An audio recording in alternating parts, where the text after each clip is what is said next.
আজকে বানাবো বাঁধাকপির নিরামিষ তরকারি।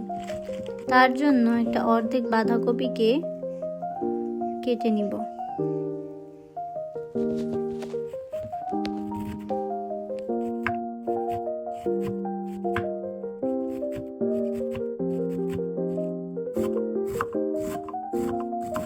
এরপর একটা আলু নিয়ে নিব।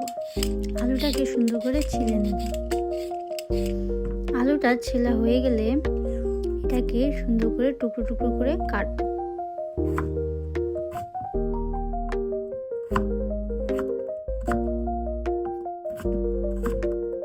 আলুগুলো কাটা হয়ে গেলে একটা বাটিতে উঠিয়ে পাশে রেখে দিব। তারপরে গোটা কাঁচা লঙ্কা নিয়ে নেব।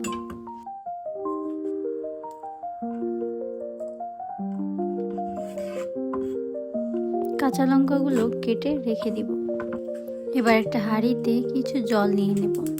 এই জলের মধ্যে বাঁধাকপিগুলো আস্তে আস্তে দিয়ে ভাপিয়ে নিব। এভাবে বাঁধাকপিগুলো ভাপিয়ে নিলে একটা বাঁধাকপির স্মেল আসে না, খেতেও খুব সুস্বাদু হয়।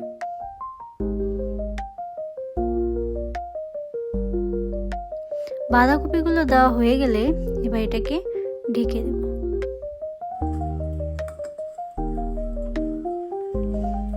এভাবে ফুটে আসলে বাঁধাকপিগুলোকে ভালোভাবে নেড়ে নিব।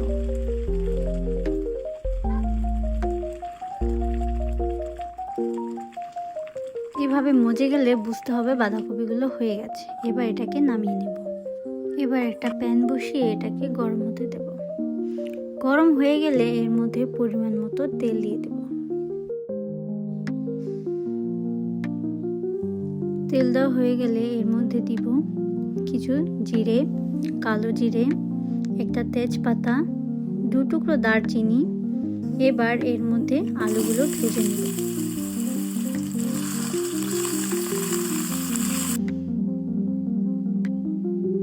আলুগুলো ভাজা হয়ে গেলে এর মধ্যে অ্যাড করব 1 চামচ হলুদের গুঁড়া, আধা চামচ ধনিয়া জিরার গুঁড়া, আধা চামচ লঙ্কার গুঁড়া। তারপরে সামান্য জল দিয়ে এর মধ্যে পরিমাণ মতো 1 চামচ নুন দিয়ে নেব। এটাকে ভালো করে এখন কষিয়ে নেব। এভাবে ভালোভাবে নেড়ে চেড়ে কষাতে হবে। মশলা কষানো হয়ে গেলে এর মধ্যে ভাপিয়ে রাখা বাঁধাকপিগুলো দিয়ে দেব। এবার মশলার মধ্যে বাঁধাকপিগুলোকে ভালোভাবে নেড়ে চেড়ে মিশাতে হবে। এভাবে বাঁধাকপিগুলো আগে ভাপিয়ে নিলে খুব তাড়াতাড়ি তরকারিটা রান্না হয়ে যাবে। এভাবে বারে বারে এটাকে নেড়ে চেড়ে রান্না করতে হবে।